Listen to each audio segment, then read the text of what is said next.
Cumprimento a todos com a paz do Senhor Jesus, tudo bem? Aqui é o professor José Edmilson Júnior do canal Teológico. Quero dar continuidade aqui à nossa aula na matéria de teontologia. Já gravamos 2 aulas e eu quero dar continuidade compartilhando ainda outros materiais, fazendo alguns comentários e prosseguindo então no exame em relação a essa matéria. Antes de darmos continuidade nas leituras, eu quero fazer um agradecimento a todos vocês que têm se inscrito no canal e que também têm compartilhado o canal para suas comunidades, seus amigos, porque da última vez que estivemos conversando estávamos em 2080 inscritos, só que agora o número já deu um salto para 2130 inscritos, e isso devido à participação, à colaboração, o apoio de todos vocês e pela graça maravilhosa de nosso Deus.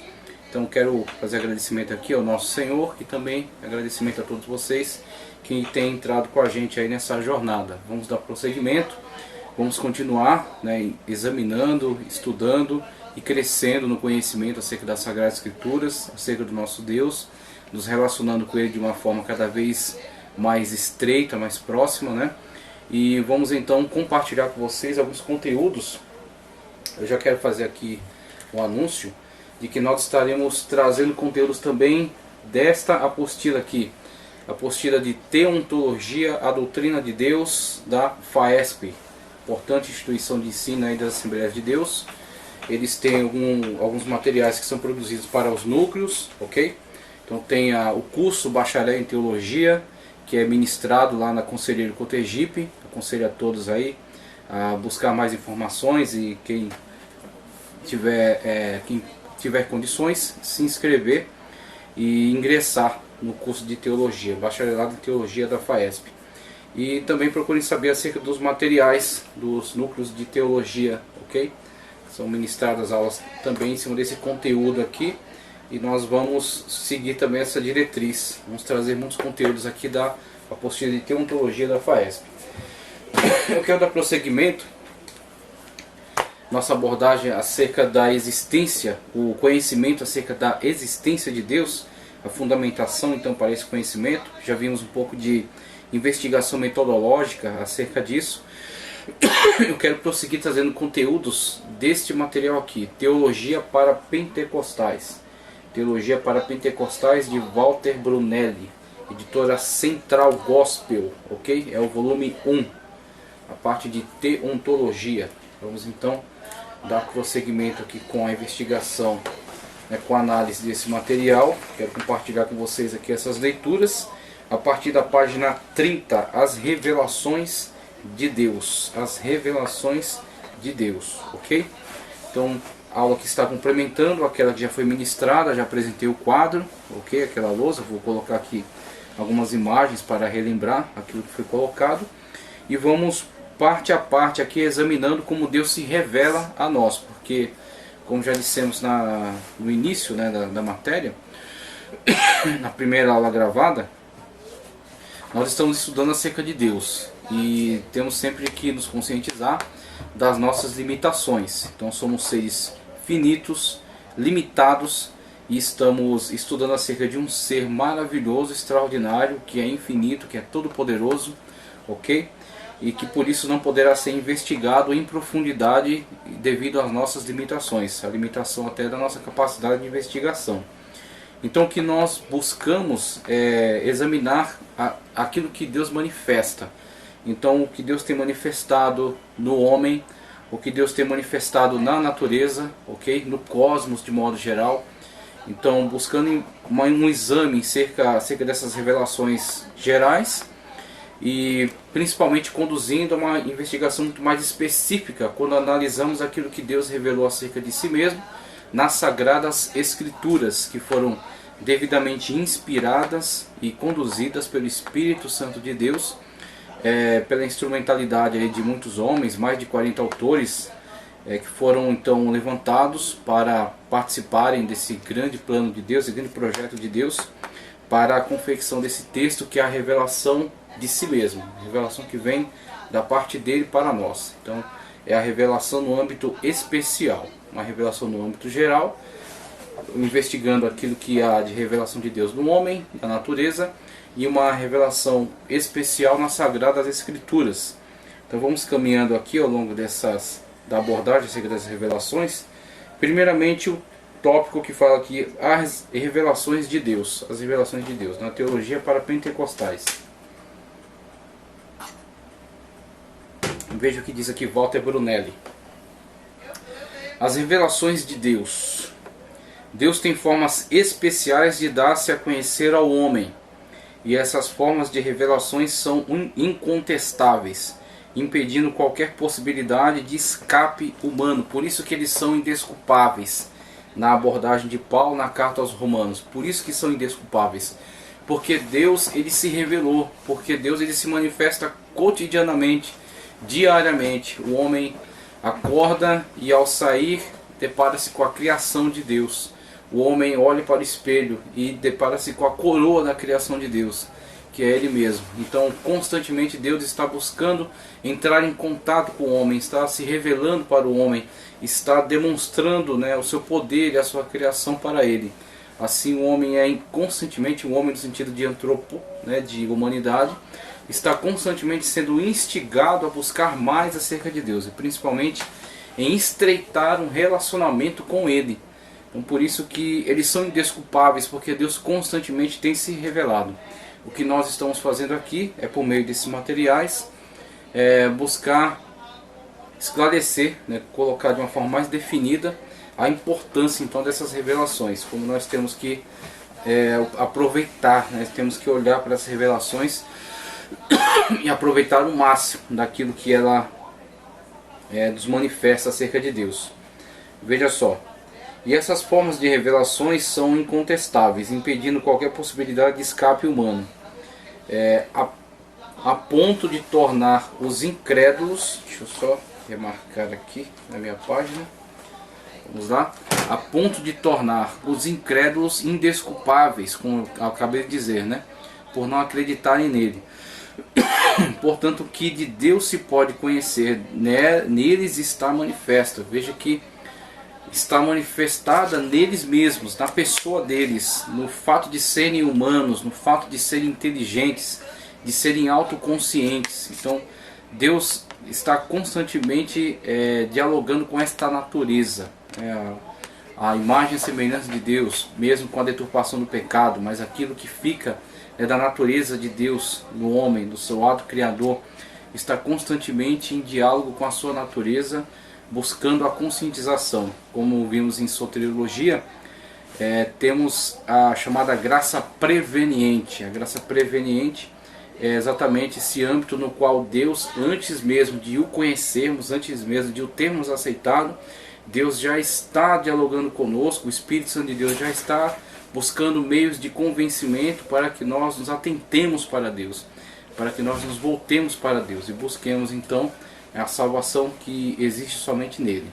Veja só, indesculpáveis, como eu li aqui, por não acreditarem nele. Portanto, o que de Deus se pode conhecer, neles se manifesta, porque Deus lhe manifestou, porque as suas coisas invisíveis, desde a criação do mundo, tanto o seu eterno poder como a sua divindade se entendem e claramente se veem pelas coisas que estão criadas, para que eles fiquem inexcusáveis, não tem excusa, não tem desculpa, conforme carta de Paulo aos Romanos, capítulo 1, versículos 19 e 20.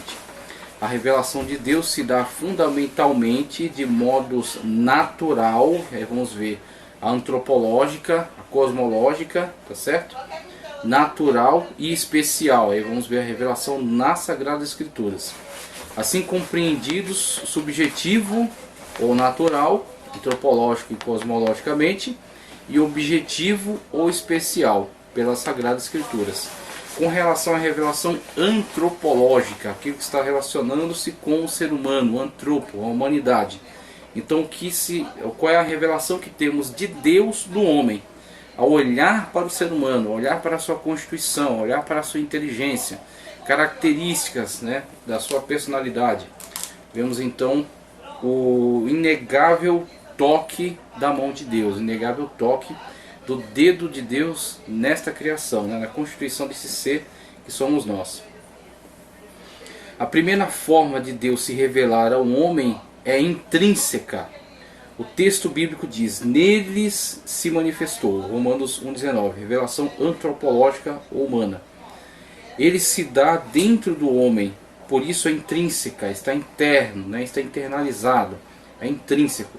Essa forma de revelação de Deus comprova a característica divina que o homem guarda dentro de si, uma marca indelével.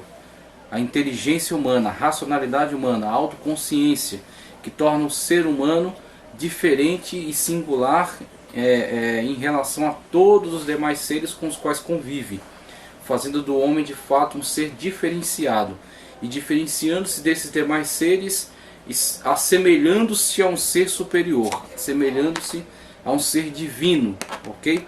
Que corresponde com ele na sua natureza espiritual, sendo Deus puro espírito e sendo o homem constituído de corpo, alma e espírito, né? Aí professamos o triteísmo, apesar de não haver tanto problema com a visão dicotomista, né, de parte imaterial e parte material, mas mesmo assim vemos sim a presença de Deus neste contato entre esse Deus que é puro espírito e este homem que é constituído por um corpo físico com ânima, né, animado por esse espírito, que lhe confere também inteligência e o diferencia de todos os demais seres.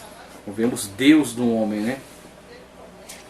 Essa forma de revelação de Deus comprova características divinas que o homem guarda dentro de si a partir da criação, a imago Dei, imagem de Deus. A imagem de Deus, como dito aqui, Gênesis 1:27, 5:1, adotando o princípio da física de que tudo que se assemelha se atrai. De que tudo que se assemelha se atrai. Traçamos um paralelo entre o homem e Deus. O ser humano é atraído por Deus porque ele mesmo é a fonte primária de todo o ser humano. E eis aí um fato incontestável. Se nós fizermos uma leitura básica acerca de antropologia, sociologia, nós veremos que em todas as sociedades há manifestação de um anseio por busca de uma determinada deidade, ou estabelecimento de um culto por meio do qual o homem entra em contato com seres sobrenaturais, entra em contato com Deus. E aí temos, claro, uma diferenciação de conceitos, né, de construções míticas e místicas, né, e esotéricas, mas sempre há este impulso. Então, falando mais estritamente acerca desse impulso que o move, né, que o desperta a esse interesse. Então vemos que isso é geral, que a descrença em Deus na verdade é artificial, é artificialmente criada, e em determinados momentos certas pessoas passam a interagir com ela e passam a flertar com esse tipo de pensamento, mas ele é artificial, ele é tardio. Na base nós temos sim sempre esse mesmo impulso em diferentes sociedades em busca do sobrenatural, em busca do espiritual, em busca de Deus, né? De diversas formas, mas sempre esse impulso. Veja só, ele mesmo é a fonte primária do ser humano. Tudo fez formoso em seu tempo, também pôs a eternidade no coração deles, também pôs a eternidade, que é uma característica própria de Deus. Só o Senhor, só Deus é eterno, ok? Então pôs a eternidade no coração deles, esse anseio, esse desejo pela busca de Deus, no coração deles, como eu li aqui, sem que o homem possa descobrir a obra que Deus fez, desde o princípio até o fim, conforme Eclesiastes 3:11. São Tomás de Aquino diz que o homem é um ser incuravelmente religioso. Interessante a informação aqui, a afirmação do grande teólogo, autor da Suma Teológica, Tomás Aquino, ok? O homem é um ser incuravelmente religioso. Então mesmo ele tentando apartar-se, né, deste anseio, esse desejo religioso, muitas das vezes ele apenas o modifica, constituindo outras formas de religião, como por exemplo a adoração a uma determinada ideologia ou filosofia, ou até um partido. Então ele torna isso, dá uma outra roupagem, mas é a mesma manifestação a manifestação religiosa, a qual Tomás Aquino chama até de incurável, né? Incuravelmente religioso. Características, né? A presença aí na consciência humana, a presença desse fato inegável, né? Contra o qual ele muitas das vezes tenta lutar, mas não consegue apagar, de que existe Deus, de que Deus de fato é um ser superior ao qual ele se assemelha. Ele tem características deste ser em si mesmo. Por que o homem é um ser religioso? O que o leva a isso? Certamente sua natureza original. Há no homem uma atração inconsciente para o sobrenatural. Há no homem uma atração inconsciente, como eu li aqui, inconsciente para o sobrenatural. E é isso que o leva a buscar a Deus, mesmo que seja de modo distorcido, como se nota nas inúmeras religiões e culturas espalhadas pelo mundo. Tais distorções resultam, por um lado, da ignorância, por outro, da indução ao erro promovido pelo Deus deste século. Aí entra uma interferência maligna que desvia, né, este impulso original pela busca de Deus para, na verdade, a construção de ídolos, né? Então o homem constitui ídolos, mas sendo motivado de uma forma primária, né, por este impulso, a busca do sobrenatural, a busca por Deus. Agora ele ao longo desse caminho, desta busca, ele é desviado então para conceitos equivocados acerca de mitos, lendas, fábulas, né, e religiões distorcidas que são produzidas aí em diferentes sociedades. Mas estamos falando acerca do primeiro impulso que o leva a querer saber mais acerca de Deus, nos quais o Deus deste século cegou os entendimentos dos incrédulos para que não lhes resplandeça a luz do Evangelho, da glória de Cristo, que é a imagem de Deus, conforme segundo a carta de Paulo aos Coríntios, capítulo 4, versículo 4. De qualquer modo, as religiões, por mais distantes que estejam do padrão de Deus, exarado nas Sagradas Escrituras, ajudam a comprovar a necessidade que o ser humano sente de Deus, como estávamos dizendo, né? E isso é sintomático. Ninguém sente necessidade do que não existe. Ninguém sente necessidade do que não existe. Sente necessidade de se nutrir, né? De se hidratar, porque precisa de água. De se alimentar, porque existem alimentos, existe comida. Sente necessidade de cultura, né? Então ele quer informações acerca do mundo que o cerca. E sente um desejo incurável, um desejo indelével pela busca de Deus, pela busca de um ser superior do qual ele tem origem, né? O qual dá origem ao seu próprio ser. A revelação antropológica apresenta 3 argumentos básicos acerca de Deus. 1. A natureza moral. 2. A natureza racional. E 3. A natureza emocional. Então os 3 aspectos importantes da revelação antropológica, da revelação de Deus por meio da humanidade, do ser humano. Com relação à moral, ele diz aqui: a natureza moral é conhecida pela consciência de justiça inerente ao ser. A natureza moral é conhecida pela consciência de justiça inerente ao ser. E agora veja, nessa consciência de justiça, dentro da discussão jurídica, existe até um âmbito de discussão que trata dos códigos legais não positivados, ou seja, não escritos, né, não sistematizados em livros. Se eu não me engano, chama-se até justnaturalismo. Então seria uma lei natural, seria uma lei dos costumes estabelecidas desde tempos imemoráveis. Esse justnaturalismo, de certa forma, deixa assim a entender, né, que existem leis que estão constituídas desde tempos que não se percebem, não se conhecem, mas que estão presentes e sempre estiveram na sociedade. Algumas limitações à sua ação, algo que possa se considerar moral, algo que possa se considerar correto. Então vemos aí, a partir desses indícios, de que a moral é uma das maneiras pelas quais manifesta-se no homem uma característica que o distingue dos demais seres irracionais. Que o homem, por si, começa a construir uma moral por meio da qual possa limitar a ação daqueles que podem trazer prejuízos, danos, males, agressão, e com isso construir uma sociedade que possa funcionar, uma sociedade que possa ter respeito e onde as pessoas possam ter segurança. Isso antes de sistematizações, antes de academias, de sábios, de filósofos, né, de juristas que construam isso e positivem e sistematizem isso em livros. Então isso está presente nas sociedades. E aí você vai ter as diferenciações conforme as diversas construções morais, mas existe também uma ética que é exatamente a necessidade dessa construção moral, a necessidade dessa da presença, né, dessas leis, mesmo que elas não estejam escritas. Então vemos aí que na manifestação desta moral, certo, no homem de modo geral, existe sim inegavelmente uma manifestação de um ser inteligente, de um ser organizador, sistematizador e que de fato quer trazer o bem-estar para essa sociedade. Quando vemos o homem se comportar assim, vemos no homem indícios, traços, né, desta natureza de Deus nele, né, dessa presença de Deus nele.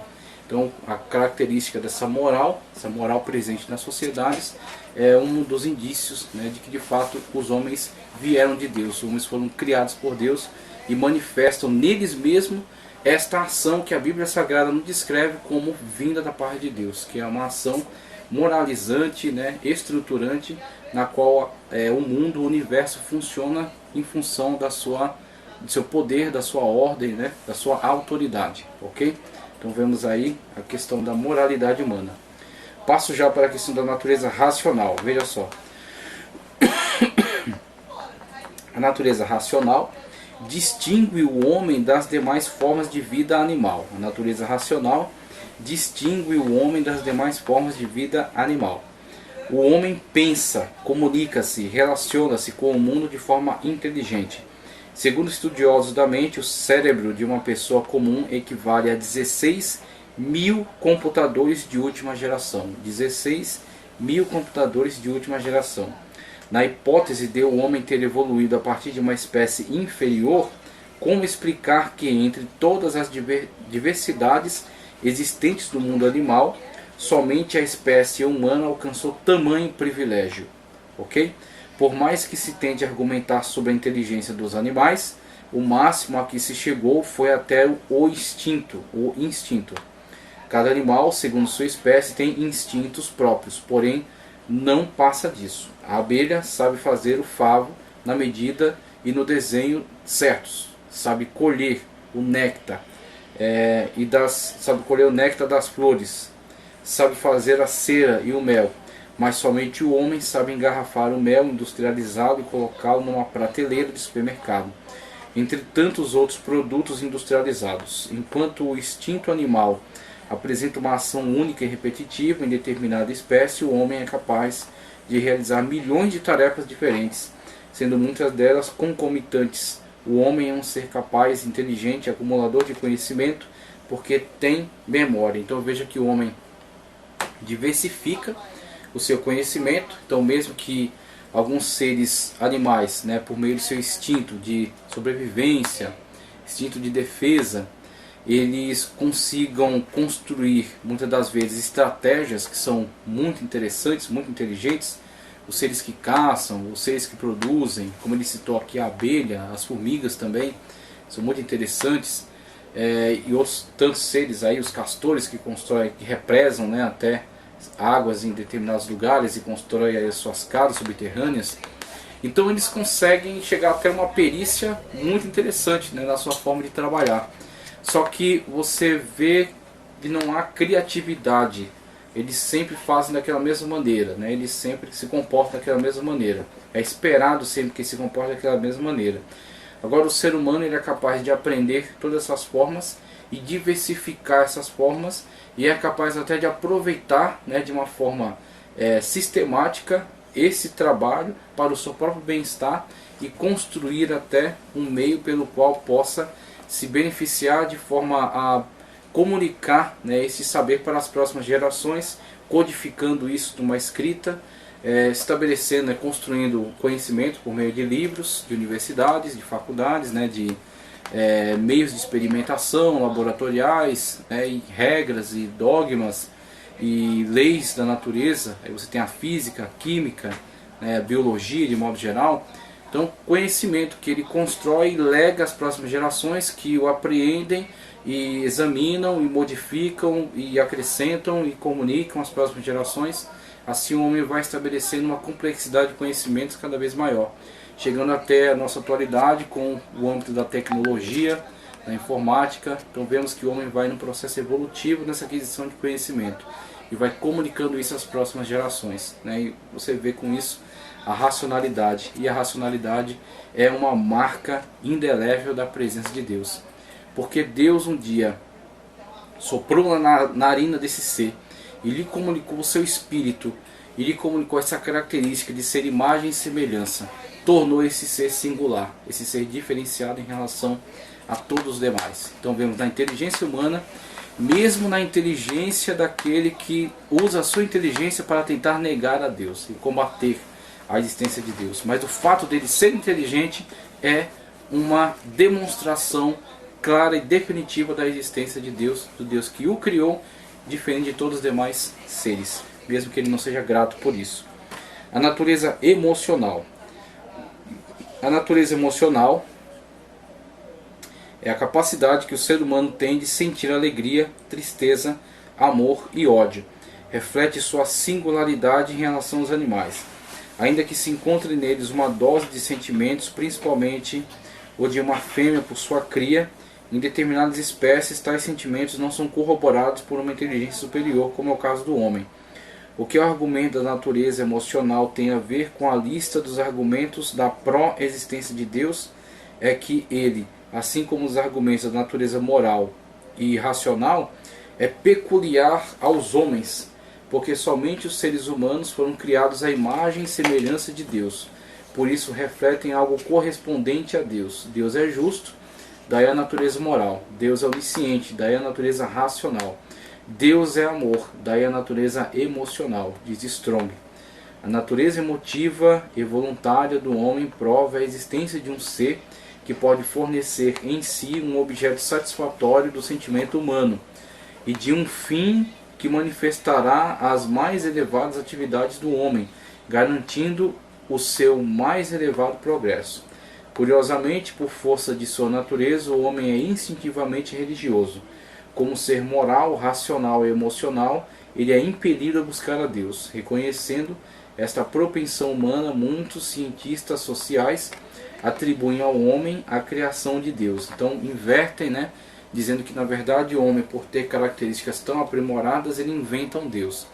E quando olhamos para esta argumentação, vemos na verdade desespero de pessoas que chegaram à conclusão da existência de Deus, mas para tentar manter sua total independência em relação a essa possibilidade, tentam virar a mesa, dizendo que na verdade elas não foram criadas por Deus, e sim criam Deus, o que é na verdade um grito de desespero ante a conclusão, né, conclusão óbvia a que chegam todos aqueles que investigam de uma forma séria, de uma forma honesta essas informações e constatam, né, veem de uma forma muito objetiva que a presença de Deus está em todas as coisas, que a presença de Deus está revelada em toda a natureza, e até no próprio ser humano que investiga a natureza está ali a marca, né, a marca indelével, né, a marca singular de Deus, da criação, do Criador, né, Criador, sendo a criação então confrontada com esta informação. Veja só aqui, reconhecendo essa propensão, como eu já li, como se ele fosse um produto humano, não o inverso. Tais pensadores quase parecem estar certos quando avaliam essa tríplice capacidade humana, o que poderia resultar na criação imaginária de um ser superior. Mas permaneceria a pergunta: como o ser humano conseguiu obter uma natureza tríplice tão rica se esta não lhe foi dada? A teoria da evolução deve ainda muita explicação para convencer de que está certa, por isso que é apenas uma teoria e não um fato conclusivo, ok? Não existe esse elo que liga então todos os seres dentro de um mesmo ser unicelular que evoluiu e deu origem a espécies diferentes, mas sim microevoluções dentro das próprias espécies, ok? Inclusive comprovação científica das coisas que supõe, embora muitos evolucionistas ousem falar das ideias de Darwin como científicas, coloco entre aspas aqui, e não como teóricas, ok? O que se constitui também abuso e desonestidade intelectual. A singularidade humana, na sua natureza moral, racional e emocional, testifica indubitavelmente haver um Deus com essas características que as transmitiu ao homem como um meio de relacionar-se com ele. É um meio pelo qual Deus se comunica conosco. Então Deus tem essas características em absoluto. Ele é um ser absolutamente moral, absolutamente inteligente, tá certo? Absolutamente amoroso.